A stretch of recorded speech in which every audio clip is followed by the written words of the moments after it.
Doctor K Ramalakshmi గారి నవల మనసుకో తోడు 5వ భాగం వినబోతున్నారు.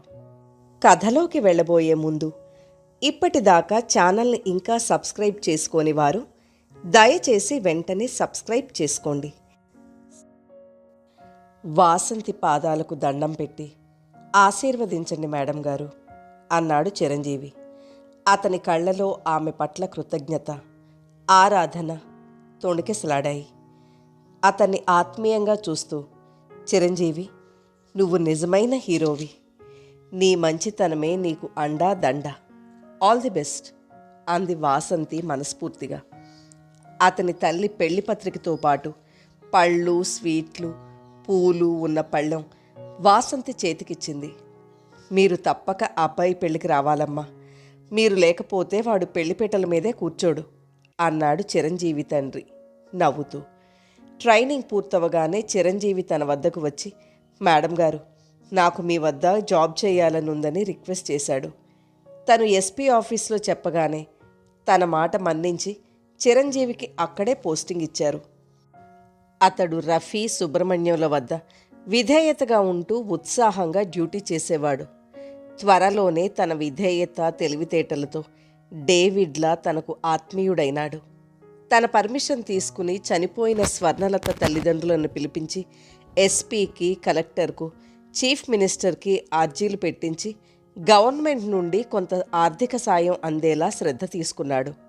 ఆ సందర్భంగా వారిది చిరంజీవిది ఒకే కులం అని తెలిసింది.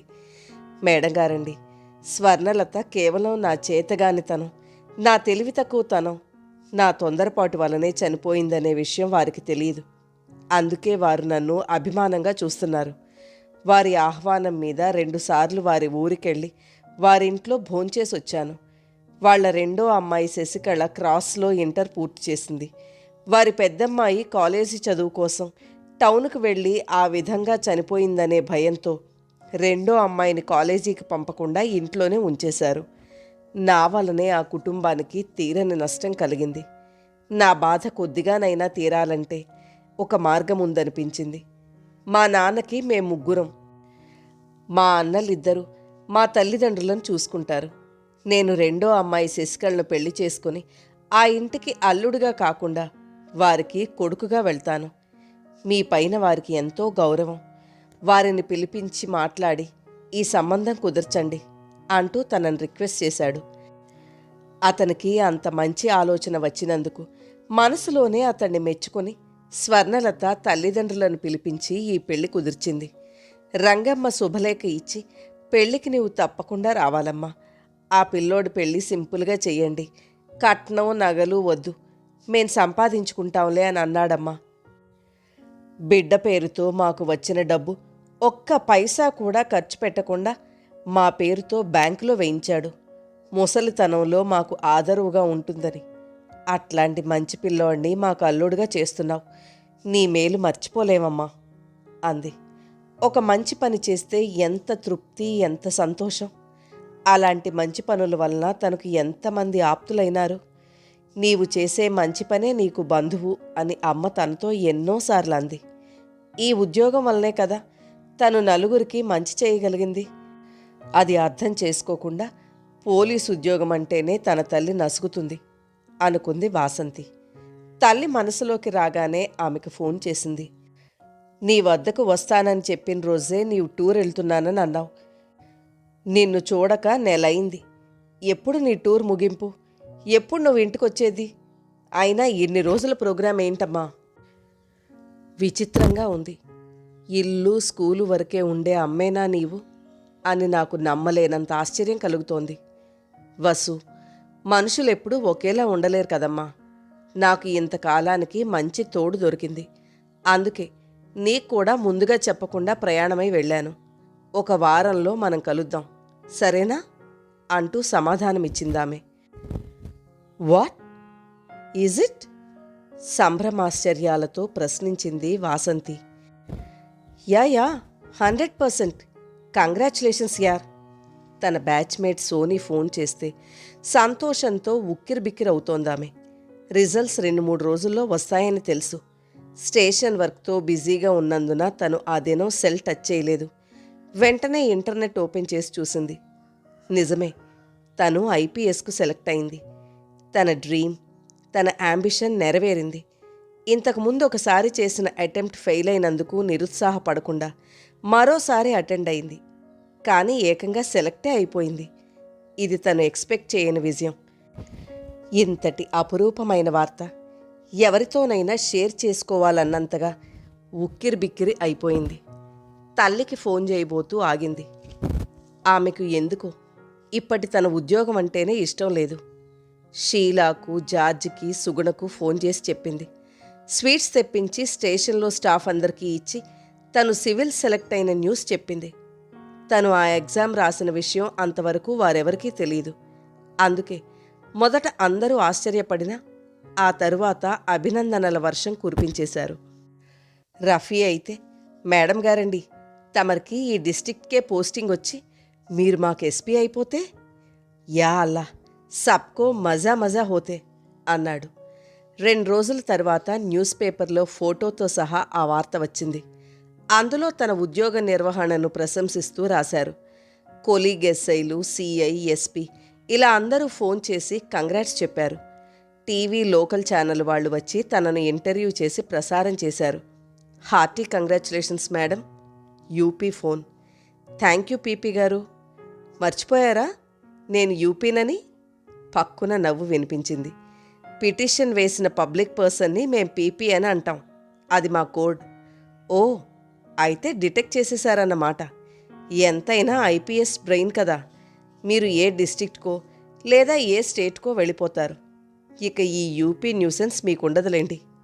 అలా ఎందుకనుకుంటారు? మీ వలనే డాక్టర్ సరస్వతి గారిలో మార్పు వచ్చి ఈ సొసైటీకి మేలు జరగబోతోంది. స్వర్ణలత తల్లిదండ్రులకు న్యాయం జరగడం, ఎస్ఐ యేసుబాబుకి పనిష్మెంట్ రావడానికి మీరే కారణం. మీలాంటి పీపీలు ఊరికొక్కరుంటే చాలు, ఈ దేశం ఆటోమేటిక్గా బాగుపడిపోతుంది. ఎస్ఐగా నేను డ్యూటీ పర్ఫెక్ట్గా నిర్వహించడానికి పరోక్షంగా మీరే కారణం. నా సర్వీస్ పీరియడ్లో సిరిపేట ఓ మైల్ స్టోన్గా ఉండిపోతుంది. ఉద్యోగరీత్యా ఎక్కడికెళ్ళినా అక్కడ మీలాంటి పీపీ గారొకరు పరిచయం కావాలని కోరుకుంటున్నా. నేను ఈ ఊరు వదిలి వెళ్లే ముందు మీకు థ్యాంక్స్ చెప్పుకునే అవకాశం ఉందో లేదోనని నా మనసులో బాధగానే ఉంది. థ్యాంక్ గాడ్ మీరే ఫోన్ చేశారు. Thank you. నా పట్ల మీకంత సదభిప్రాయం ఉన్నందుకు థ్యాంక్స్. ఇప్పటి వరకు మీకు యూపీగా ఉన్న నేను మీకు కేపీగానే కాక సిపిగా కూడా కావాలనే అనుకున్నా. కానీ ఇప్పుడు మన మధ్య అలాంటి అట్మాస్ఫియర్ లేదు. కొత్త పోస్ట్లో మీరు ఎక్కడుంటారో ఎలా ఉంటారో. అందుకే నా విషెస్ ఇప్పుడే మీకు అందజేయాలనుకుంటున్నా. Have a bright future. Phone cut చేసేశాడు మరో మాటకు అవకాశం ఇవ్వకుండా. కేపీసీపీ అంటే అని ఓ క్షణం ఆలోచించేంతలో సుబ్రహ్మణ్యం ఫైల్ ఒకటి తీసుకుని రావడంతో ఆ విషయం పక్కన పెట్టి ఫైల్ అందుకుంది. నీకోసం డిన్నర్ ఏర్పాటు చేశాం, తప్పక రావాలి అని సుగుణ ఫోన్ చేస్తే సుగుణ ఇంటికి వెళ్ళింది వాసంతి. హిస్టరీ క్రియేట్ చేశావోయ్, I'm proud of you monkey అంది సుగుణ వాసంతి చేయందుకుని. Thank you Sugi. అవును, నీ మూను స్టారు కనిపించరేంటి అంది తను తెచ్చిన చాక్లెట్స్, పళ్ళు, స్వీట్స్ ఉన్న ప్యాకెట్ను సుగుణకిస్తూ. పాపేమో వాళ్ళ అమ్మమ్మ ఊరెళ్ళింది హాలిడేస్ అని. ఎమర్జెన్సీ అని కాల్ చేస్తే చంద్ర హాస్పిటల్కి వెళ్ళాడు. 2 అవర్స్లో వచ్చేస్తాళ్లే. ఇంతకీ ఎస్పీగా నీకు ఎప్పుడు ఎక్కడ ఉద్యోగం వస్తుంది? వాసంతి కోసం తను ప్రత్యేకంగా చేసిన స్వీట్స్ పెట్టింది. ఆర్డర్స్ రావడానికి 1-2 నెలలు పట్టొచ్చు. పోస్టింగ్ ఎక్కడిస్తారో తెలీదు. సాధారణంగా అవుట్ ఆఫ్ స్టేట్ ఉండొచ్చు. సుగి, నీ చేతి వంట నాకు భలే ఇష్టం. అందుకే నువ్వు రమ్మనగానే వెంటనే వచ్చేశా. ఇక నాకు అలాంటి ఛాన్స్ ఉండదు. ఎల్లుండి సాయంత్రం మేము ఈ ఊరు వదిలి వెళ్ళిపోతున్నాం. నీవేమో ఈ స్టేటే దాటి వెళ్తానంటున్నావు. మనం మళ్ళీ ఎప్పుడు కలుస్తామో. చంద్రగారికి ట్రాన్స్ఫర్ అయిందా? ఎక్కడికి? డాక్టర్ శ్రీనివాస్ క్రాస్ అనే ఊరి వద్ద నర్సింగ్ హోమ్ స్టార్ట్ చేయబోతున్నారు. చంద్రను అక్కడికి రమ్మంటున్నారు. లాంగ్ లీవ్ పెట్టి వెళ్తున్నాం. ఇంకో న్యూస్ ఏంటంటే నీ సుగి కూడా ఆ హాస్పిటల్ కేర్ టేకర్ ఉద్యోగం చేయబోతోంది. కంగ్రాట్స్. అయినా చంద్రగారు గవర్నమెంట్ జాబ్ వదులుకోవడం ఏంటి? గవర్నమెంట్ జాబ్స్ అన్నీ ఇప్పుడు పెన్షన్ లేనివే కదా. మాకిద్దరికీ కలిపి అక్కడ అంతకంటే కొంచెం ఎక్కువే రావచ్చు. మొన్న వెళ్ళి అక్కడ చూసొచ్చాం. Free quarters. పాప అక్కడే ఇంటర్ వరకు చదువుకోవచ్చు. ఓ సంవత్సరం చూస్తాం. అంతగా నచ్చకపోతే సంవత్సరం తర్వాత తిరిగి గవర్నమెంట్ జాబ్లో చేరొచ్చు అని అనుకుంటున్నాం.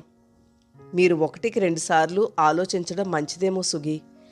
2 సార్లు కాదు, 10 సార్లు ఆలోచించాం. శ్రీనివాస్ మీద చంద్రకే కాదు, నాకు కూడా నమ్మకం ఉంది.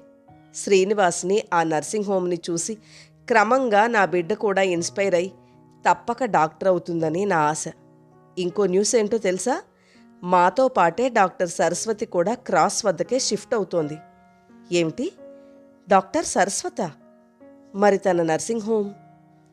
ఆమెకు భర్త లేడు. ఉన్న 2 పిల్లలు అమెరికాలో సెటిల్ అయ్యారు. ఆమెకు అమెరికాలో ఉండిపోవడం ఇష్టం లేదు. అది తెలిసి శ్రీనివాస్ తన నర్సింగ్ హోంలో గైనిక్ డిపార్ట్మెంట్ మెయింటైన్ చేయమని ఆఫర్ ఇచ్చాడు. అక్కడ ఆమెకు ఫ్రీ క్వార్టర్స్ ఇస్తున్నారు. శ్రీనివాస్ తనకు ఆసరాగా ఉంటాడని తోడు కోసం ఆమె తన ఎక్విప్మెంట్తో సహా అక్కడికి షిఫ్ట్ అవుతోంది. ఇక్కడున్న తన బిల్డింగ్ని రెంట్కి ఇచ్చేస్తుందట. ఎవరైనా టౌన్లో సిటీలో ఉండాలనుకుంటారు. ఆ శ్రీనివాస్కి ఇక్కడ మంచి నేమ్ ఉన్నట్లుంది. ఆ ప్రాక్టీస్ ఏదో ఇక్కడే పెట్టుకోవచ్చు. ఆ పల్లెటూరుకి ఎందుకు వెళ్ళడం? అది అతని నేటివ్ ప్లేస్కి దగ్గరట. తన తల్లిదండ్రి చిన్నప్పుడే చనిపోతే మేనమామ వద్ద పెరిగాడట. ఆయనకు భార్యా పిల్లలు లేరు. ఆ పల్లె విడిచి ఆయన ఎక్కడికి రానన్నాడట. అతని కోసం ఆ పల్లె దగ్గరలోనే క్రాస్ అనే చోట నర్సింగ్ హోమ్ ఉంటే తను ప్రతిదినము ఇంటి నుండి అప్ అండ్ డౌన్ చేస్తూ మేనమామను చూసుకోవచ్చని అతని అభిప్రాయమట. స్వంత తల్లిదండ్రులనే గాలి కొదిలి అమెరికా, ఇంగ్లాండ్ లాంటి విదేశాలలో స్థిరపడిన వారికంటే తనను పెంచిన మేనమామ కోసం సర్జన్ అయ్యుండి కూడా పల్లెలోనే ఉండాలని నిర్ణయించుకున్న డాక్టర్ శ్రీనివాస్ నిజంగానే మెచ్చుకోదగిన వ్యక్తి సుమా. నిజమే, శ్రీనివాస్ అంటూ ఉంటాడు, ప్రతి వ్యక్తి ఉపయోగమైన పని మాత్రమే చేయాలని, కూడు గూడు కోసం చాలినంత డబ్బు సంపాదిస్తే చాలని, తోడు నీడ కోసం ఆత్మీయులైన వారికి దగ్గరగా ఉండాలని, ప్రతి ఒక్కరూ తన తల్లిదండ్రులకు, తన బిడ్డలకు అండగా ఉండాలని, బిడ్డలను సంపాదన పరులుగా చేయాలే కానీ ఆస్తిపరులుగా కాదని, మనిషిని ఎల్లకాలము ఆదరించిన సమాజానికి ఏదో ఒక విధంగా ఉపయోగపడాలని నాకు అతని భావాలు నచ్చాయి. అతడు నమ్మదగిన వ్యక్తి అనిపించింది. అతని ద్వారా నేను కూడా ఫ్యామిలీకే కాకుండా సమాజానికి కూడా ఉపయోగపడాలని అతని నర్సింగ్ హోంలో పనిచేయాలనుకున్నాను. సుగుణ సుదీర్ఘ వివరణ ఇచ్చింది. ఎనీహౌ, కంగ్రాచులేషన్స్ ఓయ్. నా సంగతి సరే గాని నీవింకా ఒంటరిగానే ఎంతకాలం ఉంటావు? ఏం చేయను మరి. ఎంత చెప్పినా బతిమాలినా అమ్మ ఇక్కడికి రానంటోంది. ఏయ్ మొద్దు, తోడంటే నీ లైఫ్ గై అని. ఓ అదా, ఇంకా ఆ విషయం ఆలోచించలేదు సుగి. నీ వయసున్న నేను అప్పుడే బిడ్డ తల్లినయ్యాను. నువ్వింకా ఎప్పుడు ఆలోచిస్తావు? నా బిడ్డ దివ్యకు కూడా పెళ్ళై నేను అమ్మమ్మ అయిన తర్వాతనా? పోనీ ఇదైనా చెప్పు, నీకు తోడెవరు కావాలి? పోలీసా, నాన్ పోలీసా? నిలదీసింది సుగుణ. మంకీకి ఎవరు సూట్ అవుతారు? ఇంకో మంకీయే కదా. ఆ మంకీ అయినా అమ్మకు నచ్చితేనే సుమా. వాసంతి జవాబు విని కోపం వచ్చింది సుగుణకు. అమ్మ కూచి మాటలు మాట్లాడకు. నిజంగానే నువ్వు? డాక్టర్ సరస్వతి రావడంతో సుగుణ లెక్చర్ ఇవ్వడం ఆపి, రండి మేడం గారు, రండి అంటూ ఆహ్వానించింది. ఆమె వెంట ఒక యంగ్ లేడీ వచ్చింది. నమస్తే మేడం, బావున్నారా అంటూ వాసంతి పలకరించింది. ఆమె వాసంతికి కంగ్రాచులేషన్స్ చెప్తూ, తను సౌందర్య అని మా బంధువులమ్మాయి.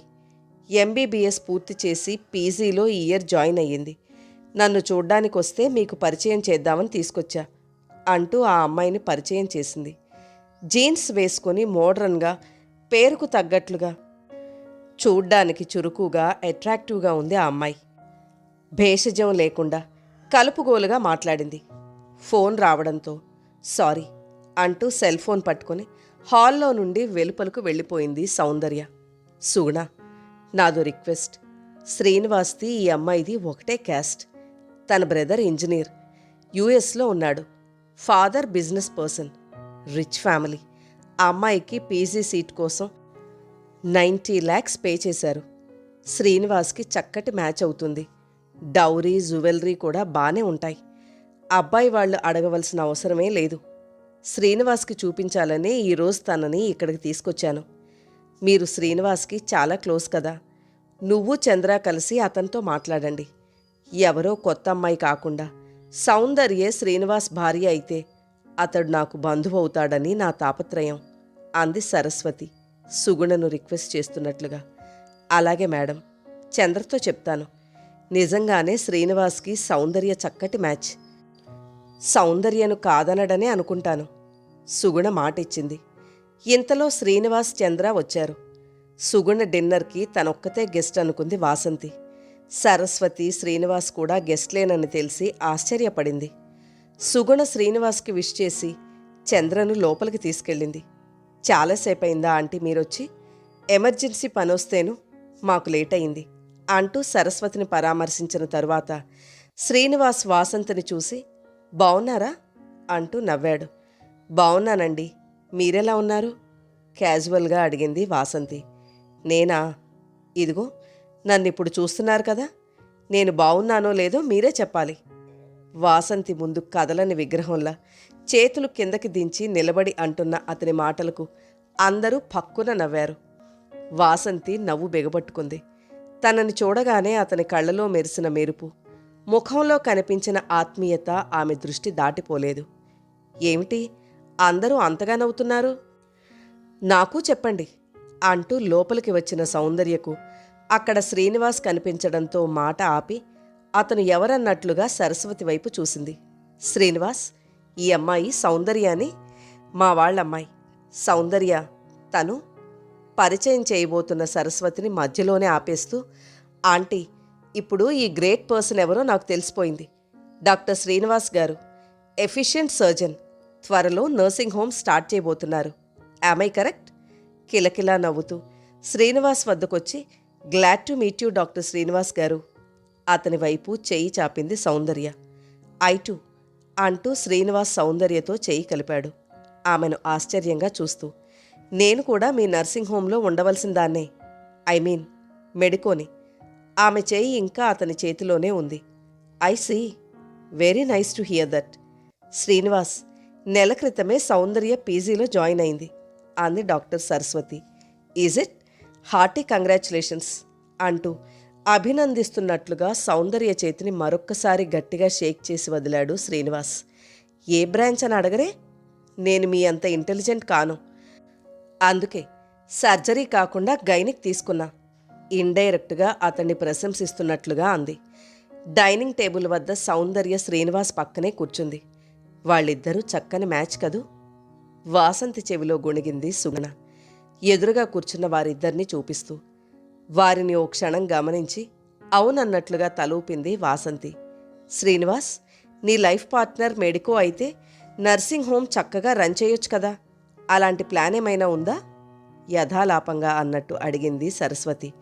ప్రస్తుతం పెళ్లి ఆలోచన లేదాంటీ. పెద్దల ఇష్టాయిష్టాలుంటాయి కదా.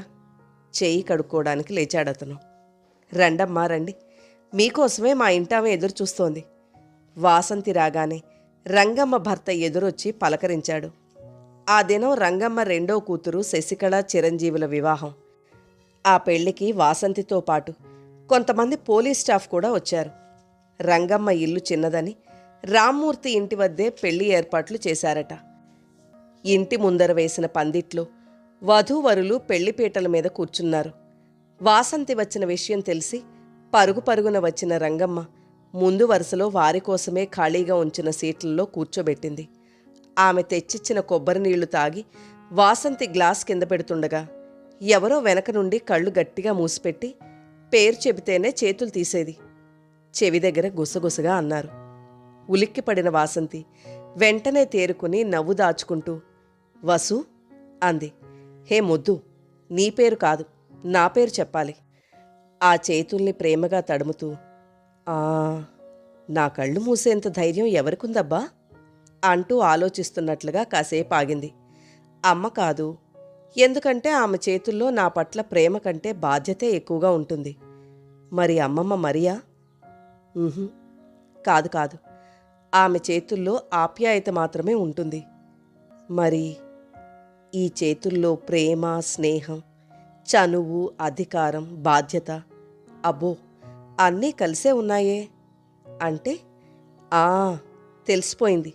ఈ చిన్న మంకీ అక్క పెద్ద మంకీయే నా కళ్ళు మూసింది, అవునా అంది.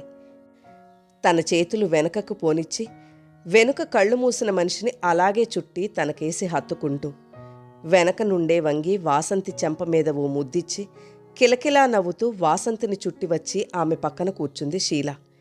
వాసంతి కళ్ళు తెరిచి చూసేప్పటికీ ఆమె ఎదురుగా పెదవుల మధ్య నవ్వు బిగబట్టుకొని నిశ్శబ్దంగా నిలబడి ఉన్నారు మరియా, డేవిడ్, జార్జ్. వారిని చూడగానే ఆశ్చర్యపోయింది వాసంతి. ఇదేమిటి మీరిక్కడా? What a pleasant surprise. తాతయ్య, మీరందరూ ఈ పెళ్ళికొచ్చారేమిటి? వీళ్ళెలా తెలుసు మీకు? నమ్మలేనట్లుగా చూసింది. నీకు తెలిసిన వాళ్ళు మాకు తెలిసిన వాళ్లే అవుతారు కదమ్మా. మేం నీ తరపున ఈ పెళ్ళికి వచ్చాం, జార్జి వివరణ ఇవ్వడంతో అవునా అన్నట్లుగా తలూపింది. ఇంతలో ఎవరో చైర్స్ తెచ్చివేయగా అందరూ కూర్చున్నారు. కారణం ఏదైతేనే మిమ్మల్ని అందరినీ ఇలా కలుసుకోవడం నాకు చాలా సంతోషంగా ఉంది. అయితే ఎప్పటిలాగే మీతో పాటు అమ్మ కూడా ఉంటే ఎంత బావుండేదో కదా. వారి ఎదుట తన మనసులో ఉన్న అసంతృప్తి వెళ్లబోసుకుంది. దిగులు పడకే వసు, నేను మంత్రం వేసి ఆంటీని ఇక్కడికే రప్పిస్తాను, సరేనా? భరోసా ఇచ్చింది షీల. ఆ ప్రభువు నీకంత పవర్ ఇస్తే ఎంత బావుంటుందక్క. అమ్మను వెంటనే చూడొచ్చు. నీకోసం ఆ ప్రభువుకి ప్రార్థన చేసి నిజంగానే ఆ పవర్ని సంపాదిస్తాను. ఆంటీని నీ ఎదురుగా నిలబెట్టాక నాకేం గిఫ్ట్ ఇస్తావో మరి. అంత మంచి జరగాలే కానీ నా వద్దనున్నది నీవేమి కోరితే అది నీ గిఫ్ట్ అవుతుంది. ప్రామిస్. నీ ప్రామిస్ నిలబెట్టుకోవాలి వసు. డేవిడ్, తాతయ్య, అమ్మమ్మ మీరందరూ వింటున్నారు కదా? షీలా మాటలకు అందరూ ముసిముసిగా నవ్వారు. అందరితో కలిసి వాసంతి ఇటువైపు నుండి వేదికపైకి వెళ్ళి అక్షింతలు వేసి వధూవరులను ఆశీర్వదించింది. వసు ఇట్రా అంటూ వాసంతి చేయి పట్టుకుని వేదికకు అటువైపు తీసుకువెళ్ళింది షీల. అక్కడ కూర్చుని ఉన్న తల్లి తన వైపు చేతులు చాపి దగ్గరకు రమ్మన్నట్లుగా నవ్వుతూ ఉంది. వాసంతి తన కళ్లను తను నమ్మలేకపోయింది. అమ్మా అంటూ షీలా చేతిని విదిలించుకుని వాసంతి ఒక్క ఉదుటన వెళ్ళి తల్లి ముందు కూర్చుని ఆమె ఒడిలో తల దూర్చేసింది. తన కళ్లలో గిర్రును తిరుగుతున్న నీళ్లు ఎవరికీ కనిపించకుండా కూతురి తల మీద చెయ్యి వేసి ఆప్యాయంగా నిమురుతూ ఉంటే కాంతమ్మ కళ్ళు కూడా తడైనాయి. కాసేపయ్యాక తనను తాను సముదాయించుకుని అప్పుడు గమనించింది తల్లి పక్కనే అతి దగ్గరగా కూర్చుని చిరునవ్వు నవ్వుతున్న రామ్మూర్తిని. మీరిక్కడా? తెల్లబోయింది మొదట. ఆ తర్వాత గుర్తొచ్చింది అది అతని ఇల్లే కదా అని. అయినా తన తల్లి పక్కన అతడు అలా కూర్చుని ఉండడమేంటి? కొంచెం తేరుకుని బావున్నారా అండి అంటూ లేచి నిలబడి పలకరించింది. బావున్నాను అన్నట్లుగా తలూపుతూ నువ్వు బావున్నావా అమ్మా అని వాసంతి వైపు ఆత్మీయంగా చూశాడు రామ్మూర్తి. వాకర్ పట్టుకొని మెల్లిగా లేచి నిలబడి అమ్మా వాసంతి వెళదామా అని కాంతమ్మ వైపు తిరిగి కాంతా అందరూ భోజనానికి పదండి అంటూ వాకర్తో ముందుకు నడిచాడు. నిన్ను కాంతా అంటున్నాడేమిటి అతడు అన్నట్లు తల్లివైపు చూసింది వాసంతి. రామ్మూర్తి వెంట వెళ్లడానికి లేచి నిలబడిన తన తల్లిని అప్పుడు గమనించింది. నుదుట ఎర్రటి కుంకుమ బొట్టు, చేతుల నిండా రంగు గాజులతో పాటు బంగారు గాజులు, మెడలో బంగారు గొలుసు, రవ్వల నెక్లెస్, అందంగా వేసిన కొప్పు చుట్టూ మల్లెపూలు, తనెప్పుడూ తల్లి వద్ద చూడని సరికొత్త చిలకపచ్చని జరీ బూటా పట్టుచీరలు, సంతృప్తి నిండిన ముఖంతో కళ్లలో సరికొత్త మెరుపులు, పెదవుల మీద చిరునవ్వుతో అందంగా, చూడడానికి రెండు కళ్ళు చాలవన్నట్లు నిండుగా చాలా కొత్తగా ఉంది. ఏదో అడగబోయిన వాసంతి చేయి పుచ్చుకొని లోపలికెళ్ళి మాట్లాడుకుందాం, ముందు భోజనానికి పదవసు, ఈ 2 రోజులు లీవ్ పెట్టు. మరో మాటకు అవకాశం ఇవ్వకుండా కాంతమ్మ ముందుకు నడవడంతో వాసంతితో పాటు షీలా వాళ్లందరూ ఆమెని అనుసరించారు. వీరికి కొంచెం దూరంలో జరిగినదంతా గమనిస్తూ ఉన్న శ్రీనివాస్ మనసు ఆనందంతో తృప్తితో నిండిపోయింది. భోజనాలవగానే వాసంతి వెంట వచ్చిన స్టాఫ్తో వాసంతి ఎదురుగానే మీ మేడం ఈరోజు ఇక్కడే ఉంటారు అని షీలా చెప్పడంతో స్టాఫ్ వెళ్ళిపోయారు. షీలా వాళ్ళు కూడా మేమెందుకులే మీ మధ్య అన్నట్లుగా పెళ్లి మండపం నుండే వెళ్ళిపోయారు. ఇదమ్మా జరిగిన విషయం. అది ఎవరి తప్పు కాదు, నా దురదృష్టం అంతే. మనింటికి తిరిగి వస్తామని అనుకోలేదు. ఇది ఆ శ్రీనివాసుని దయో లేక ఈ శ్రీనివాసుని ప్రేమో, ఉద్వేగంగా అంది కాంతమ్మ. కాంత, నా కోసమే ఆ దేవుడు మిమ్మల్ని ఇక్కడికి పంపాడు. దుఃఖం ఆపుకోవడం వలన కాబోలు. రామ్మూర్తి స్వరం వణికింది. ఇదే హాల్లో అంతకుముందు ఈ రామ్మూర్తి ఎదుట తన డ్యూటీ మేరకు సిరిపేట ఎస్ఐగా అతనితో మాట్లాడి వెళ్ళిన తను ఇప్పుడు అతని కూతురుగా ఇక్కడ కూర్చునుంది. ఎంత ఆశ్చర్యం! నమ్మక తప్పని నిజం. వాసంతి తల్లి చేతిపైనున్న పచ్చబొట్టును మరోసారి పరిశీలనగా తడిమి చూసింది. ఆ పచ్చబొట్టును చూసి వాసు ఎవరు అని అడిగిన వారికి అది తన బిడ్డ పేరని, వాసు అంటే మగ పేరని చాలామంది తప్పుపట్టడంతో బిడ్డని వసు అని పిలుస్తున్నానని తల్లి చెప్పడం తనకు తెలుసు. అది శ్రీనివాస్ పేరన్నమాట. అంతేకాదు, అది అతను వేయించిన పచ్చబొట్టు. అమ్మా, నీ పేరు కూడా మారిపోయిందేంటి? ఆశ్చర్యపోయింది వాసంతి. మారలేదు వసు, నా అసలు పేరు కాంతామణి. ఇక్కడందరూ నన్ను కాంత, కాంతమ్మ అని పిలిచేవారు. ఈ ఊరు వదిలి ఆ ఊరు వెళ్ళాక ఆ పేరు చెప్పాలంటే భయపడి మణెమ్మ అని చెప్పాను, వివరించింది కాంతమ్మ. కాంత, బాధాకరమైన విషయాలెందుకు గాని మన ఆల్బమ్ తెచ్చి వసుకి చూపించవా? నేను చూసి కూడా చాలా రోజులైంది. అందరూ మరోసారి చూసినట్లుంటుంది రామ్మూర్తి చెప్పగా కాంతమ్మ లేచి లోపలికెళ్ళింది. ఇంతలో షీలా నుండి ఫోన్ రావడంతో సెల్ తీసుకుని వెలుపలికెళ్ళింది వాసంతి. హలో వసు, నీతో గ్రాండ్పా మాట్లాడతాడట, విను. జార్జ్ గొంతు వినిపించింది.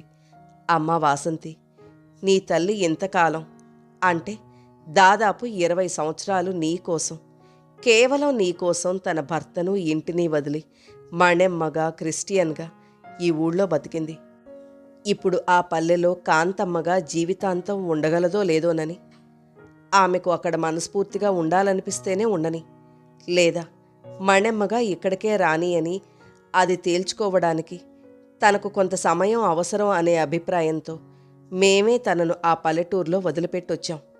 తను అక్కడ శాశ్వతంగా ఉండదలిస్తే కాంతమ్మ మణెమ్మగా ఎందుకయిందనే విషయం నీకు చెబుదామని, అలా ఉండడం ఆమెకిష్టం లేకపోతే ఎప్పటికీ నీకు ఈ విషయం తెలియకూడదని మేమందరం తను టూర్ వెళ్ళిందని నీకు అబద్ధం చెప్పాం.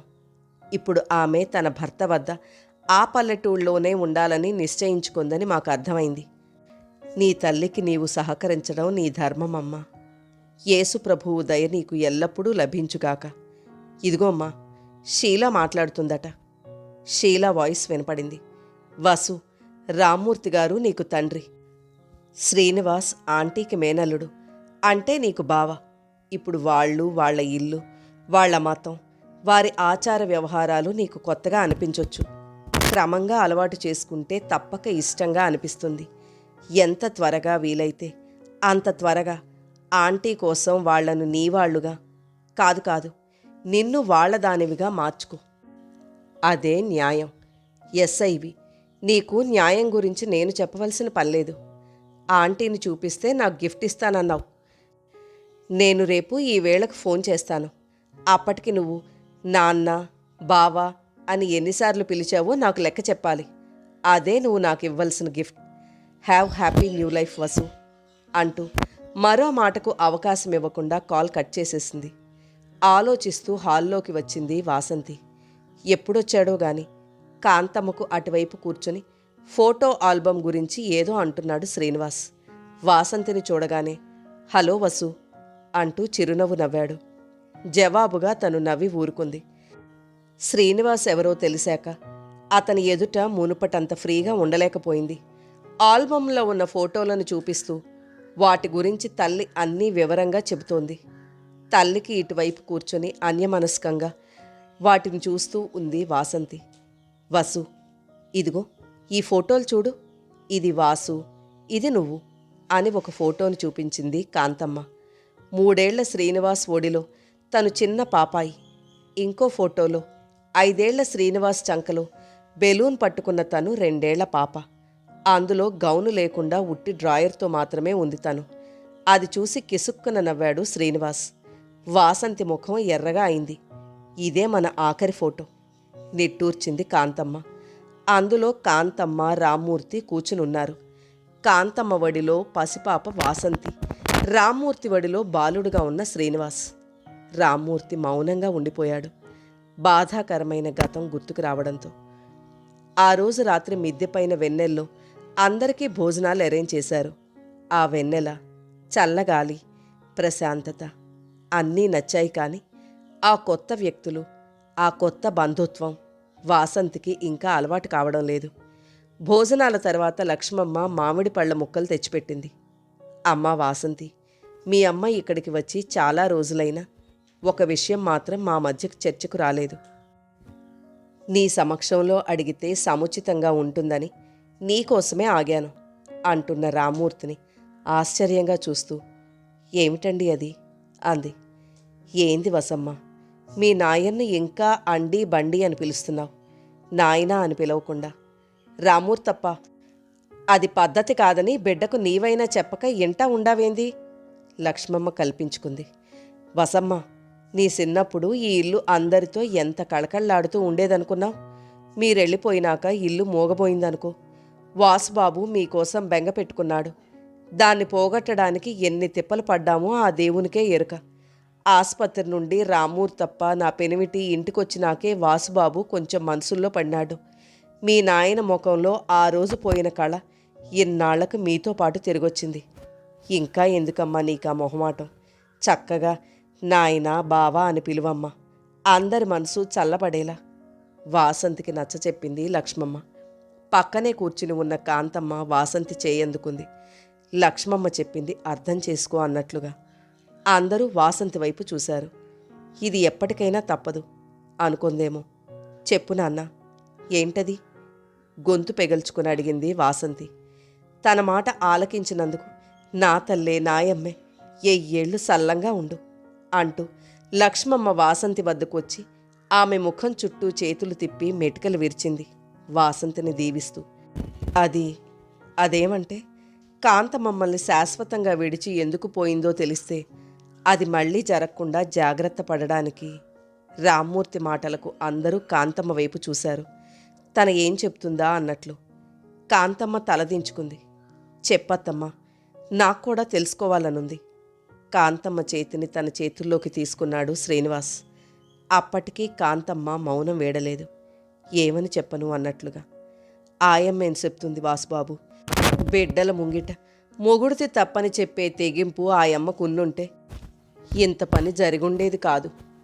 లక్ష్మమ్మ ఆరోపణకు ఖిన్నుడైనాడు రామ్మూర్తి. లక్ష్ము, ఇప్పుడెందుకు అదంతా? కాంతమ్మ గొంతులో దుఃఖం సుళ్ళు తిరుగుతోంది. ఎందుకొద్దమ్మా, ఇట్లా అందరూ మనసిప్పి మాట్లాడుకోనందువల్లే ఇంత ఘోరం జరిగిపోయింది. ఇంకా ఎందుకు దాస్తావు? పనికి మాలిన సంగతులు దాచే కొద్దీ కాపురం కుళ్ళిపోయి కంపు కొడుతుంది. ఇంట్లో నలుగురున్నప్పుడు 4 రకాల పనులు చేస్తారు, 4 రకాల మాటలు మాట్లాడతారు. అవి ఎవరికైనా సమ్మతం కాకపోతే ఆ నలుగురు కూసోని మాట్లాడుకోవాలా? కాదన్న దాన్ని మాపు చేసుకోవాలా, సర్దుకోవాలా? లేకపోతే అది ముల్లుగా గుచ్చుకొని రణమవుతుంది. రామ్మూర్తి ఇంట్లో పాలేరుగా ఉన్న సుబ్బన్నతో 9 ఏళ్ల వయసులో లక్ష్మమ్మకు పెళ్ళైనప్పటి నుండి ఆలుమగలిద్దరూ ఆ ఇంట్లోనే ఉండిపోయారు. ఆమె ఆ ఇంట్లో అడుగుపెట్టినప్పుడు రామ్మూర్తి 5 ఏళ్ల పిల్లవాడు. అందుకే లక్ష్మమ్మకు రామ్మూర్తి పట్ల బాధ్యతే కాదు, చనువు, ఆప్యాయత కూడా. రామ్మూర్తయ్య, అది మంచో చెడో తెలుసుకోకుండా ఆ పోలీసోడితో నువ్వు జతకట్టి అంతకు ముందు లేని తాగుడు నేర్చినావు. యాలా పాలా లేకుండా వారం దినాలైనా ఇంటి మొగం చూడకుండా ఆలుబిడ్డలను తలుసుకోకుండా ఆ పోలీస్ ఎదవతోనే ఉంటివి. అర్ధరాత్రి ఆడితో గూడి ఏం పని ఉందని బోతివో గాని నడి రోడ్డు మీద కాలెరగొట్టుకుని ఆసుపత్రిలో చేరిపోతివి గదా. ఆడ నిన్ను చూసుకోవడానికి ఆడది కాంతమ్మ వల్ల కాదని నా మొగోడు నీ కాడ ఉండిపాయా. ఇంట్లో ఆడంగులిద్దరమే మిగిలితివి. కాంతమ్మకు ఇటు నీ దాపు లేదు, అటు పుట్టింటాళ్ల దాపు తొలి నుండే లేదు. అది సాలదా పరాయి మొగోడు కన్నుపడ్డానికి?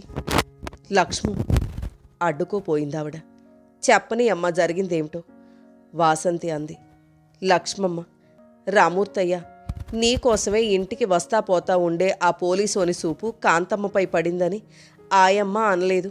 నాకు కూడా తెలియకపాయ. ఆ రోజు తోటలో కూరగాయలు కోసుకుని ఇంటెనక దోవగుండా ఇంట్లోకొచ్చిన. ఇంట్లో నుండి మొగోడి గొంతు వినపడితే ఆగి చెవొగ్గి విన్నా. ఇన్ని దినాలు కాసుకున్నా, మంచిగా చెప్పిన. ఇంక నా కోపిక లేదు. ఇక నీ మొగుడు దేనికీ పనికిరాడు, తాగి ఇంట్లో కూసోడానికి తప్ప. నా మాటిని నా సెయ్యెట్టుకుంటివా నీకు నీ బిడ్డకు దాపుగా ఉంటా. లేదంటివా నీ మొగుడు నీ ఇంటికి రాకముందే ఎబిసారం కేసు పెట్టి నిన్ను బొక్కలో తోయించకపోతే నేను పోలీసోడ్నే కాదు, గుర్తెట్టుకో. రేపు రాత్రికొస్తా. నా ఒళ్ళోకొస్తావో జైలుకెళ్తావో ఆలోచించుకో అని వినబడితి. ఆ గొంతు ఎవడిదో కాదు, రామ్మూర్తయ్య సావాసుగాడు, ఆ పోలీసెదవ రాజుగాడిది. నా కొళ్ళు సలసలా కాగింది. చేతిలో కొడవలుండే ఆని ఏసేద్దామని లోపలికొచ్చిన. ఆ పాటికే ఆడు కూటర్ మీద వెళ్ళిపోయిండు. కొడుకు రేపు రాత్రికొస్తే రోకల బండితో నేనే ఆడి తల పగలగొట్టాలని ఒట్టెట్టుకున్నా. వాడాలాంటోడని నేను అనుకోలేదు. రామ్మూర్తి వాపోయాడు. తోడు నీడా లేని వయసున్న ఆడదాన్ని చూస్తే పతెదవకు లోకువే కదప్పా. నే చేసిన తప్పేటంటే ఆ అమ్మతో ఆ సంగతి చెప్పకుండా ఏమీ తెలియనట్లు ఉండిపోయినా. ఆమె తిండి కూడా తినకుండా పడుకుంది. ఆ పొద్దుగాల చూస్తే ఇంకేముంది, కొంప కొల్లేరయింది. ఆ అమ్మ బిడ్డ ఇద్దరూ ఇంట్లో లేరు. అంతా ఎతికినాం. ఏటిగట్టున ఆ అమ్మ చెప్పులు పడుండడం చూసి తల్లి బిడ్డ ఏట్లో ఆడి కొట్టుకుపోయినారనుకున్నాం. లక్ష్మమ్మ కళ్ళు తుడుచుకుంది. కాంతమ్మ వెక్కి వెక్కి ఏడుస్తూనే ఉంది. శ్రీనివాస్ కాంతమ్మ భుజం చుట్టూ చేయి వేసి, అత్తమ్మ అన్నాడు ఓదార్చుతున్నట్లుగా. సంకలోనున్న బిడ్డను అన్యాయంగా చంపడానికి మనసొప్ప కాబోలు. ఆ బిడ్డను తీసుకుని మాకు తెలియని సోటుకెళ్ళిందని ఇగో ఇప్పుడు తెలిసింది. ఆ పోలీసోడికి కాంతమ్మ చచ్చిపోయిందని తెలిసిందేమో. ఆడు మళ్ళా ఈ ఇంటి పక్కకే రాలేదు. ఆ పాపం చుట్టుకుందేమో. కొన్ని దినాలకే దుడ్డు తగాదాలొచ్చి గంధం సెక్కలోళ్ల చేతిలో ఆడు చచ్చిపోయినాడని రామ్మూర్తయ్య ఎవరితోనూ చెబుతుంటే తెలిసింది. అందుకే సావాసం చేసేటప్పుడు గాని సంబంధం కుదుర్చుకునేటప్పుడు గాని అన్నీ తెలుసుకుని ముందడుగేయాల. ఏ మనిషికైనా తోడు నీడా కావాలా. అయితే అది మంచిదే అయ్యుండాల. లేకపోతే ఇదిగో ఎట్లయితది. లక్ష్మమ్మ నిట్టూర్చింది. తల్లికి పోలీస్ అంటే ఎందుకు ఇష్టం లేదో, ఈ ఊరికి దగ్గరగా ఉన్న సిరిపేటకు తనతో కూడా రావడానికి ఎందుకు ఒప్పుకోలేదో వాసంతికి ఇప్పుడు అర్థమైంది. అయినా గాని కాంతమ్మ, చదువు నీకు జ్ఞానం గాని ధైర్యం గాని ఈలేదు. ఆ పోలీసోడి సంగతి నాకు గాని నా మొగుడికి గాని ఒక్క మాట చెప్పుంటే ఆడి మక్కలు ఎరగదనుందు గదా. ఇట్లా నీవు నీ బిడ్డ ఇల్లిడిసి వెళ్ళే కర్మేం పట్టింది. నీవు బాధపడి మమ్మల్ని బాధ పెట్టే పని ఎందుకొచ్చే? రామ్మూర్తయ్యది గొప్ప బుద్ధి కాబట్టి ఇన్ని దినాలు నీవు ఎక్కడున్నా అరమనసు పెట్టుకోకుండా నిన్ను దగ్గరకు తీసిండు. బుద్ధి మాటలు చెప్పింది లక్ష్మమ్మ. అయ్యవారిని పిలిపించి సత్యనారాయణ వ్రతం చేయించింది కాంతమ్మ. ఆ దినం వాసంతి చేత లీవు పెట్టించింది. కొత్త దంపతులు శశికళ, చిరంజీవి, వాళ్ళ తల్లిదండ్రులు, కొందరు ఆ పల్లెవారు పూజప్పుడొచ్చారు. పూజ మొదలుపెట్టే ముందు లక్ష్మమ్మ, ఇది మన ఆచారమమ్మ, రోజూ బొట్టు పెట్టుకో, నీకు మంచి జరుగుతుంది, ఇంటికి కూడా శుభం అంటూ వాసంతి నుదుట బొట్టు పెడితే కాదనలేకపోయింది వాసంతి. పూజ అయ్యాక శ్రీనివాస్ సిరిపేటకు వెళ్ళిపోయాడు. రామ్మూర్తి, కాంతమ్మ హాల్లో కూర్చుని ఏవో కబుర్లు చెప్పుకుంటున్నారు. వారిద్దరి వద్ద కూర్చోవడానికి సంకోచంగా ఉంది వాసంతికి. అందుకే గదిలో పేపర్ చూస్తూ కూర్చుంది. ఇంతలో భర్త సుబ్బన్నకు క్యారియర్ తీసుకునెళుతూ గదిలో ఉన్న వాసంతిని చూసి లక్ష్మమ్మ, వసమ్మ, నేను తోటకాడికి వెళ్తున్నా. ఆ పేపర్ ఎంతసేపు తిరగేస్తావు కానీ నాతోరా, తోట చూసినట్లుంటుంది అని పిలిచింది. ఇద్దరూ ఇల్లు దాటి కొంచెం దూరం వెళ్ళగానే పాడ మీద శవం ఎదురొచ్చింది. చుట్టూ 6-7 మంది మాత్రమే ఉన్నారు. ఏడుపులు డప్పుళ్ళు లాంటివేమీ లేవు. చనిపోయింది ఎవరు లక్ష్మమ్మ? వాసంతి అడిగింది. శివమ్మని ముసల్దేలే. కొడుకులిద్దరూ బతుకు కోసం దుబాయికి పోయినారు. మొగుడు బతికిలేడు. ఇంట్లో ఒకటే ఉండేది. పాపం పానం పోయేటప్పుడు సుక్క నీళ్లు పోసే దిక్కు లేకపాయ. ఎప్పుడు పోయిందో పానం. ఆ కొడుకులు వచ్చేటప్పటికి శవం కుళ్ళిపోతుందని తప్పదు కనుక ఊర్లో జనమే చెయ్యాల్సింది చేస్తా ఉండారు. కొన్ని జలమలంతే, ఏం చేస్తాం? నిట్టూర్చింది లక్ష్మమ్మ. ఎందుకో కాని వాసంతి మనసులోకొచ్చింది తల్లి. కాసేపటికి చెరువు కట్ట ఒకటి వచ్చింది. ఆ చెరువు కట్ట నుండి కనిపిస్తున్నాయే ఆ టెంకాయ చెట్ల వరకున్న భూములన్నీ మనయ్యే. ఈ పక్కగా ఆడుండే తోట కూడా మనదే. లక్ష్మమ్మ చూపించిన పొలాలన్నీ పైర్లతో కళకళ్లాడుతూ చూడాలనిపిస్తున్నాయి. తోటలో కాయలు దింపుతున్న కూలోళ్లతో పాటు ఉన్నాడు సుబ్బన్న. అతనికి క్యారియర్ ఇచ్చి తోట చూపి తోట నుండి ఇంకోవైపుకు దారి తీసింది. ఇందాక నువ్వు చూసిన ఆ భూములు తోట వాసుబాబువి, అంటే ఆ బాబు నాయనవి. అదిగో అక్కడ కనిపిస్తూ ఉందే గుట్ట, ఆడి వరకు ఉన్న ఈ భూములన్నీ మీ నాయనమ్మవి, అంటే మీవి.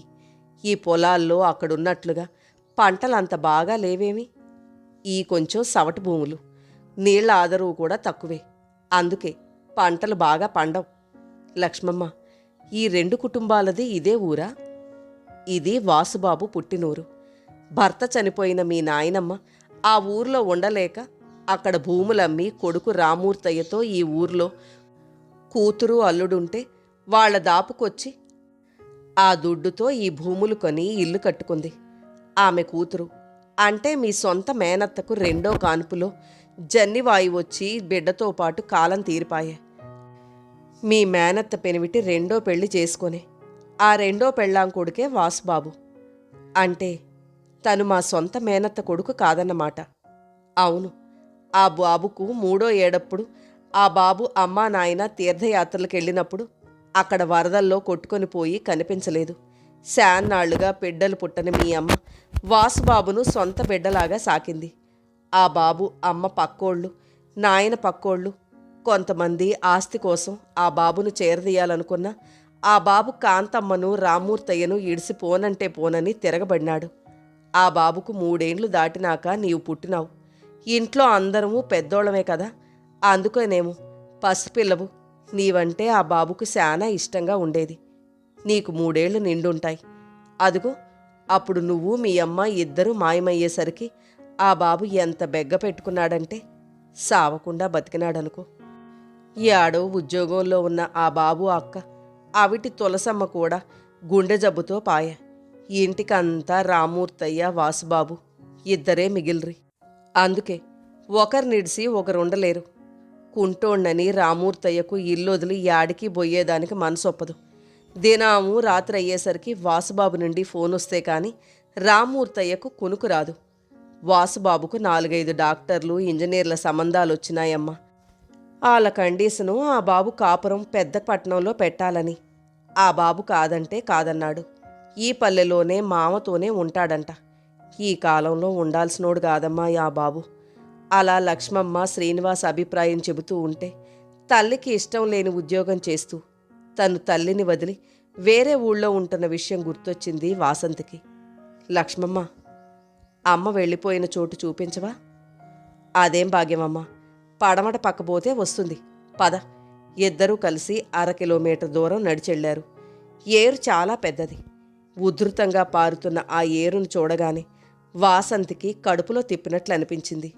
ఇదిగో మీ అమ్మ ఈ రాయి దగ్గరే చెప్పులు ఇడిసిపెట్టి నిన్ను తీసుకొని వెళ్ళిపోయింది, అంటే నీవే మీ అమ్మకు ఊపిరి నిలిపినట్టు ఎగబడిపోతే టేషన్ వస్తుంది. ఈడికి దగ్గరే, సూతుగాని పద. మనసంతా విచారం అలుముకోగా లక్ష్మమ్మ వెంట బయలుదేరింది వాసంతి. 15 నిమిషాల్లో రైల్వే స్టేషన్ చేరారు. ఇటు తూర్పుకెళ్తే సిరిపేట వస్తుంది, అటు పడమర వైపెళ్తే తనున్న మణిపూర్ వస్తుంది. తన తల్లి ఇక్కడికి వచ్చేటప్పటికి బహుశా పటమట వెళ్లే ట్రైను రెడీగా ఉండి ఉంటుంది. దానిని ఎక్కి వెళ్ళింది. అమ్మ తన కోసం ఎంత రిస్క్ తీసుకుంది అనుకుంది వాసంతి. తిరిగి ఇంటికెళుతుంటే ఆ ఏరు, ఏటి వద్ద రాతిగుండు, స్టేషను, భయంతో బిడ్డను తీసుకొని తన తల్లి పారిపోయిన విషయము, దిక్కులేని ఆ శవం పదే పదే గుర్తొస్తుంటే మనసు అల్లకల్లోలమై శరీరంలో భరించలేనంత నీరసం ఆవహించింది వాసంతికి. ఆ రాత్రి భోజనం సహించలేదు. తల్లి బలవంతంతో ఓ గ్లాసు మజ్జిగ మాత్రం తాగి పడుకుంది. కాసేపటికి విపరీతమైన తలనొప్పి, చలి, చలిగా వణుకు, ఒళ్లంతా నొప్పులు, మనసు నిండా దిగులు, చుట్టూ భయంకరమైన చీకటి, మగత నిద్ర, ఏదో కలవరం, గాల్లో తేలిపోతున్నట్లుగా ఫీలింగ్. ఉన్నట్టుండి తను కిందకు, చాలా కిందకు, ఆ ఏట్లోకి, ఆ నీళ్లలోకి జారి మునిగిపోతోంది. అమ్మా! భయంతో అరిచింది. ఏడుస్తోంది. భయపడకు, తగ్గిపోతుంది. ఆ ఏట్లో మునిగిపోకుండా తనను ఎవరో పొదివి పట్టుకున్నారు. ఎవరది? ఆ చేతులు. తాతయ్య. అవును, తాతయ్యే. తాతయ్య అంటూ ఆసరా కోసం ఆ చేతిని ఆర్తితో గట్టిగా పెనవేసుకుంది. ఏది, కొంచెం నోరు తెరు, ఇది ఒకటి మింగు. టాబ్లెట్తో పాటు నీళ్లు కొద్దిగా పడగా వాటిని మింగేసింది. కాసేపటికి చలి భయం తగ్గినందున నిద్రలోకి జారిపోయింది. పొద్దెక్కింది. మాత్రలు తినాలి కదా, వసమ్మను లేపేదా? గుసగుసగా అంటున్న లక్ష్మమ్మ మాటలతో మెలకు వచ్చింది వాసంతికి. తాతయ్యేడి అని అడగబోయిన వాసంతి, వాసేడి అన్న తల్లి ప్రశ్న విని, శ్రీనివాస్ సిరిపేటలో ఉన్నాడని అమ్మకు తెలుసు కదా, ఎందుకలా అడుగుతోంది అనుకుంది. డ్యూటీ ఉందంట. వసమ్మకు మాత్రలు టైంకి ఇమ్మని చెప్పి ఇంతకు ముందే పాయ. పడుకోనుంటివని నిన్ను లేపొద్దన్నాడు. ఆ బాబు సమయానికి రాబట్టి సరిపాయ, లేకుంటే. లక్ష్మమ్మ నిట్టూర్పు. రాత్రి వాసు ఫోన్ చేసినప్పుడు వాళ్ళ మావయ్య వసుకు జ్వరమని చెప్పినాడంట. అపరాత్రి అనుకోకుండా వచ్చినాడు. వాడికి రాత్రంతా నిద్రలేదు. డ్యూటీ ఎట్లా చేస్తాడు? ఈరోజు లీవ్ పెట్టుంటే బాగుండు కదా. కాంతమ్మ సణుగుడు. ఉలిక్కి పడిందామె. అంటే రాత్రి తన వద్ద ఉన్నది శ్రీనివాస, తాతయ్య కాదా? అప్రయత్నంగా చేతిని తడుముకుంది. మనసుకో తోడు నవలలోని తరువాయి భాగం నెక్స్ట్ వీడియోలో వినండి. కథ నచ్చితే లైక్ చేయండి. మీరు లైక్ చేయడం వల్ల మరింత మందికి ఈ కథలు చేరతాయి.